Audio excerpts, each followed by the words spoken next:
Assalamualaikum warahmatullahi wabarakatuh. Yang saya hormati Ibu Hera Khairunisa SEMAK selaku dosen pengampu mata kuliah Akuntansi Keuangan Menengah 2 dan teman-teman yang saya banggakan. Di sini saya akan membahas dua soal mengenai dari mata kuliah Akuntansi Keuangan Menengah 2 di bab Accounting Changes and Error Analysis dan juga Cash Flow. Oke, di sini langsung saja ke soal yang pertama, yaitu dari Accounting Changes and Error Analysis. Saya bacakan dulu soalnya. Sini PT Fuadi telah mencatat pendapatan dari kontrak konstruksi jangka panjangnya menggunakan metode cost recovery. Nah, pada awal tahun 2023, perusahaan mengubah metode pencatatan tersebut menjadi metode percentage of completion. Manajemen percaya bahwa pendekatan ini memberikan pengukuran yang lebih tepat terhadap pendapatan yang diperoleh. Untuk tujuan pajak, perusahaan tetap menggunakan metode pemulihan biaya dan berencana untuk terus melakukannya di masa depan. Diasumsikan bahwa tarif pajak yang ditetapkan adalah sebesar 22%. Nah, di sini udah ada data income statement dari PT Fuadi di Desember tanggal 31. Di sini ada income before income tax dari metode cost recovery dan juga metode percentage of completion. Di sini tahunnya dari 2021, 2022 dan 2023. Nah, untuk soalnya yang pertama adalah buatlah perhitungan perbandingan pre-tax income dan perbedaan pajak dari kedua metode tersebut. Dan untuk soal yang kedua adalah buatlah jurnal awal tahun 2022 2023 yang harus dibuat. Nah, di sini kita akan membahas soal yang nomor satu dulu. Itu perbandingan antara pre-tax income dan juga perbedaan pajak dari kedua metode tersebut. Nah, di sini kita buat dulu tabel-tabelnya. Ada tabel pre-tax income from itu terdiri dari percentage of completion dan juga cost recovery. Jadi di sini metodenya ada dua, seperti yang tadi disebutkan di soal. Kemudian di sini ada tabel tahunnya dan tabel difference in income. Itu terdiri dari difference tax effect yang 22% itu dari soalnya yang asumsi tarif pajak, lalu income effect-nya. Nah, untuk difference itu nanti kita mengurangi atau selisih dari kedua metode dari percentage of completion dikurangi dengan cost recovery. Untuk tax effect itu kita mengkalikan 22% tax-nya dengan difference. Lalu untuk income effect itu pengurangan antara difference dengan tax effect. Oke, langsung aja kita bahas. Untuk prior to 2022 itu maksudnya di sini adalah tahun 2021. Kita pindahkan dulu yang udah diketahui dari soal, yaitu kedua metode income before income tax-nya dari tahun 2021 untuk percentage of completion itu sebesar 6 miliar. Untuk cost recovery itu sebesar 5 miliar 200 juta. Lalu di tahun 2022 itu percentage of completion-nya sebesar 6 miliar 900 juta dan untuk cost recovery-nya itu 5 miliar 700 juta. Untuk awal tahun 2023 itu kita tinggal menjumlahkan 2 tahun yang sebelumnya. Jadi 6 miliar, maaf, ditambah dengan 6 miliar 900 juta. Itu menghasilkan 12 miliar 900 juta. Itu untuk percentage of completion. Untuk cost recovery-nya kita jumlahkan juga dari 5 miliar 200 juta di tahun 2021 kita tambahkan dengan 5 miliar 700 juta di tahun 2022. Itu menghasilkan 10 miliar 900 juta. Kemudian untuk tahun 2023 percentage of completion dan cost recovery kita ambil lagi dari soal. Untuk percentage of completion itu 7 miliar 100 juta dan untuk cost recovery itu 6 miliar 600 juta. Kita lanjut ke tahap yang berikutnya yaitu difference. Seperti yang sudah saya bilang di awal, itu adalah selisih dari kedua metode. Jadi untuk tahun 2021 kita selisihkan percentage of completion dengan cost recovery sebesar 6 miliar dikurangi dengan 5 miliar 200 juta itu menghasilkan 800 juta. Untuk tahun 2022 6 miliar 900 juta dikurangi dengan 5 miliar 700 juta. Itu menghasilkan 1 miliar 200 juta. Lalu untuk awal tahun 2023 bisa dengan kita kurangi juga 12 miliar 900 juta dikurangi dengan 10 miliar 900 juta itu menghasilkan 2 miliar atau bisa juga kita jumlahkan dari yang 2 tahun sebelumnya seperti yang awal tadi 800 juta ditambah dengan 1 miliar 200 juta itu sama juga menghasilkan 2 miliar. Kemudian untuk tahun 2023 itu 7 miliar 100 juta dikurangi dengan 6 miliar 600 juta, menghasilkan 500 juta. Kita lanjut lagi ke tahap yang berikutnya yaitu tax effect sebesar 22%. Itu kita kalikan 22% dengan difference-nya.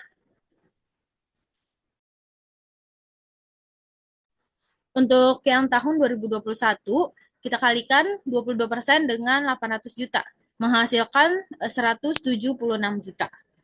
Lalu di tahun 2022 kita kalikan 1 miliar 200 juta dengan 22%, itu menghasilkan 264 juta. Lalu di awal tahun 2023 kita bisa kalikan juga 22% dengan 2 miliar, itu menghasilkan 440 juta, atau bisa juga kita jumlahkan seperti yang sebelum-sebelumnya, 176 juta ditambah dengan 264 juta, itu menghasilkan 440 juta. Lalu di tahun 2023, itu kita kalikan lagi 22% dengan 500 juta, itu menghasilkan 110 juta. Untuk income effect, itu seperti yang sudah saya bilang di awal, kita tinggal mengurangi difference dengan tax effect. Jadi untuk tahun 2021 800 juta dikurangi dengan 176 juta itu menghasilkan 624 juta. Di tahun 2022 1 miliar 200 juta dikurangi dengan 264 juta. Itu menghasilkan 936 juta. Lalu untuk awal tahun 2023 2 miliar dikurangi dengan 440 juta itu menghasilkan 1 miliar 560 juta. Bisa juga kita jumlahkan buat tahun yang sebelumnya 624 ditambah dengan 936 itu sama menghasilkan 1 miliar 560 juta. Di tahun 2023 kita kurangi lagi 500 juta dengan 110 juta. Itu menghasilkan 390 juta. Nah, itu dia jawaban untuk yang nomor 1, perhitungan perbandingan antara pre-tax income dengan perbedaan pajak dari kedua metode tersebut, dari metode percentage of completion dan juga cost recovery. Kita lanjut ke soal yang nomor 2. Di sini kita diminta untuk membuat jurnal awal tahun 2023 yang harus dibuat. Jadi jurnalnya itu adalah construction in process, di debit sebesar 2 miliar. Nah, angkanya itu kita ambil dari tabel yang difference in income. Untuk construction in process atau konstruksi dalam proses, itu kita ambil dari yang difference sebesar 2 miliar. Di debit, kemudian di kreditnya adalah deferred tax liability atau kewajiban pajak tangguhan sebesar 440 juta. Itu kita ambil dari tabel yang tax effect. Lalu yang terakhir adalah retained earnings. Kita ambil dari tabel income effect sebesar 1 miliar 560 juta. Nah, itu dia pembahasan untuk soal yang pertama mengenai accounting changes and error analysis. Kita lanjut ke soal yang berikutnya mengenai cash flow. Ini ya soalnya. Dan berikut adalah pembahasannya. Oke, jadi di sini sudah disediakan tabel income statement dari PT Tobi ZNV yang merupakan perusahaan dagang alat-alat rumah tangga. Nah, ini udah disediakan data keuangannya dan juga ada additional information atau informasi tambahannya. Di sini kita diminta untuk menyusun laporan arus kas tahun 2025 bagian operasi. Untuk yang bagian A itu kita diminta dengan metode indirect, dan untuk yang bagian B itu kita diminta dengan metode direct. Kita mulai dari yang indirect. Sini kita lihat dulu di soal. Kalau untuk metode indirect itu di sini kita mulai dari laba bersih atau disebut dengan net income, dan selanjutnya kita akan melakukan penyesuaian agar sampai ke arus kas operasionalnya. Oke, di sini bisa kita lihat net income-nya pada tabel income statement itu sebesar 1.450.000. Kita masukkan ke tabel cash flow from operating activities bagian net income. Lalu selanjutnya adalah kita mengadjust atau melakukan penyesuaian pada akun-akun yang terdapat pada soal atau additional information. Di sini yang pertama itu kita kalau misalnya ada depreciation expense itu kita masukkan terlebih dahulu, karena depreciation expense ini fungsinya di sini untuk menambah net income, karena dia ini bukan pengeluaran kas. Jadi didahulukan dulu depreciation expense-nya sebesar 85.000. Itu kita dapat dari additional information nomor 5. Operating expense include depreciation expense sebesar 85.000 euro. Lalu kita yang berikutnya adalah increase account receivable. Itu ada di additional information nomor 1. Account receivable naik sebesar 200.000 dan inventory menurun sebesar 500.000. Kita masukkan account receivable itu 200.000. Di sini kenapa mengurangi? Karena piutangnya di sini itu bertambah atau naik. Jadi itu tandanya kasnya itu belum diterima. Jadi di sini kita mengurangi sifatnya. Lalu yang berikutnya adalah inventorinya menurun sebesar 500.000. Nah, inventory menurun di sini kita tambahkan. Sifatnya dia menambah karena inventory-nya itu berkurang, yang artinya ada kas masuk karena barang ada yang keluar, jadi kasnya ada yang masuk. Jadi di sini kita menambah net income. Lalu yang berikutnya adalah di sini additional information nomor 2, prepaid expense naik sebesar 175.000. 175.000 kita masukkan di sini mengurangi. Kenapa mengurangi? Karena prepaid expense itu sudah dikeluarkan. Jadi kasnya sudah dikeluarkan untuk membayar beban di muka sebesar 175.000 seperti yang ada di additional information nomor 2. Lalu yang berikutnya adalah account payable di additional information nomor 3 itu turun sebesar 340.000. Kita masukkan juga di sini account payable menurun sebesar 340.000. Itu di sini mengurangi karena utang usahanya kan menurun. Jadi artinya perusahaan itu telah membayar utangnya. Karena telah membayar utang, tandanya kasnya itu berkurang. Jadi di sini kita kurangi. Dan yang terakhir adalah accrued expense payable. Itu di sini juga menurun sebesar 105.000. Sama di sini kita kurangi juga dengan net income karena utang biayanya itu udah menurun, yang artinya udah dibayar. Jadi akun-akun tadi itu kita jumlahkan, kita totalkan 85.000 dikurang dengan 200.000 ditambah 500.000 dikurang 175.000 dikurang lagi dengan 340.000 dan yang terakhir dikurang dengan 105.000 itu menghasilkan minus 235.000. Ini kita tinggal kurangi 1.450.000 dikurang dengan 235.000 itu menghasilkan net cash flow from operating activity sebesar 1.215.000. Nah, itu dia pembahasan untuk statement of cash flow untuk Toby ZNV untuk yang indirect method. Kita lanjut ke direct method ya. Oke. Untuk yang direct method itu di sini disebut sebagai metode langsung karena metode ini tuh lebih langsung. karena metode ini tuh mencatat penerimaan dan juga pengeluaran kas itu secara lebih rinci. Bisa dilihat juga nanti kalau yang direct ini mencatatnya lebih rinci dibandingkan yang indirect. Oke, untuk awalnya itu dia menggunakan penerimaan dari customer, cash receipt from customer. Nah, itu untuk yang direct ini ada rumus-rumusnya.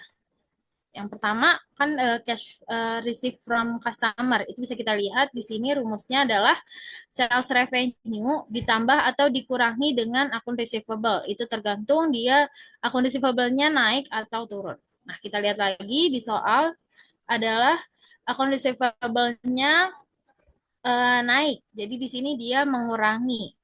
Jadi sales revenue sebesar 7.500.000 dikurangi dengan 200.000 dari kenaikan akun receivable, menghasilkan 7.300.000.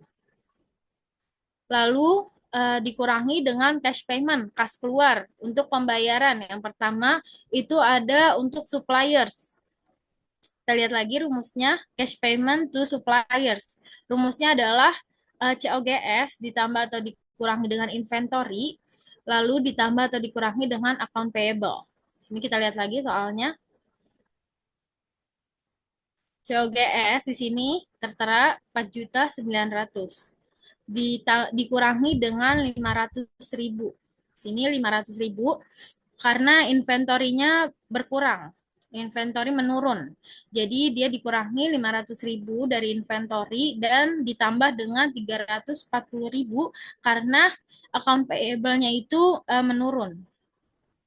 Jadi kita totalkan cash payment to suppliers-nya 4.900.000 dikurangi dengan 500.000 dan ditambah lagi dengan 340.000. Itu menghasilkan 4.740.000.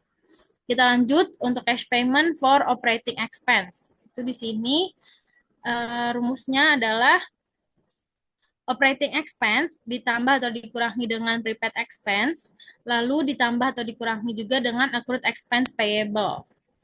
Kita kembali lagi ke soal. Oke. Di sini operating expense-nya adalah sebesar 1.150.000. Nah, untuk operating expense di metode direct ini kita harus kurangi dengan depreciation expense karena seperti di additional information yang nomor 5 itu operating expense include dengan depreciation expense. Nah, depreciation expense itu bukan pengeluaran kas. Jadi di sini harus kita kurangi dulu sebesar 85.000. Jadi 1.150.000 dikurangi dengan 85.000. Lalu kita tambah 175.000 dari prepaid expense yang naik. Karena prepaid expense-nya naik, jadi kita tambah 175.000. Lalu kita tambah lagi dengan accrued expense payable, karena accrued expense payable-nya itu menurun sebesar 105.000. Jadi 1.150.000 dari operating expense, kita kurangi dengan depreciation, lalu kita tambah dengan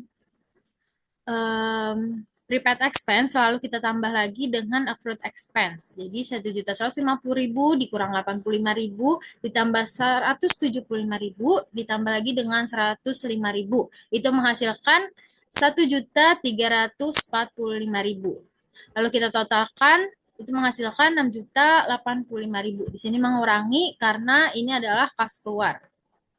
Kita lihat di sini cash payment, kas keluar 6.085.000. Itu kita kurangi 7.300 dikurang dengan 6.085.000 itu menghasilkan 1.215.000. Nah, bisa dilihat untuk yang direct dan indirect-nya itu sama ya atau balance sebesar 1.215.000. Oke, mungkin sekian pembahasan dari saya. Kurang lebihnya mohon maaf. Bila ada kesalahan dan kekurangan, mohon dimaafkan. Terima kasih. Wassalamualaikum warahmatullahi wabarakatuh.